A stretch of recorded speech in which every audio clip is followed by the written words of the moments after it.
მამაკაცის აღქმა რო ქალით მოიხიბლოს პირველ რიგში ეს არის ვიზუალური. როგორც ქალის. არ არის კი. ქალის ტვინის სტიმულაცია ხდება მენტალურად.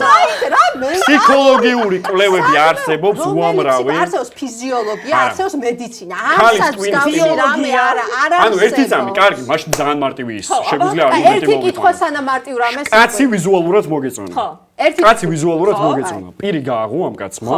და ზეოდიან პერსპექტივაში მიხვდი, რომ მასში არც მამაკაცურობა არ არის, არც ტესტოსტერონი არის და ინტელექტუალურობა ძალიან დაბლა არის. ქალი ძალიან მოგეწონა. კი ბატონო. ჭკუაზე არ ხარ. შენ ვკითხობს რა აიღზენი, იმიტომ რომ სარკევში უნდა ჩაგახედო. სარკე შეიძლება შემახედე პირი ნახო.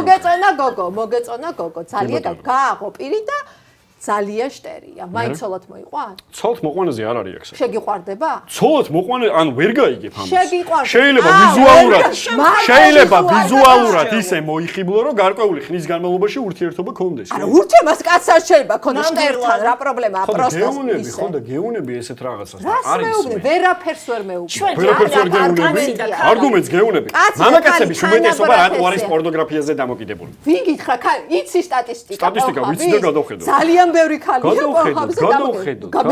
ვისი უფრო დიდი არის სტატისტიკა, მამაკაცების თუ ქალების? ქალების.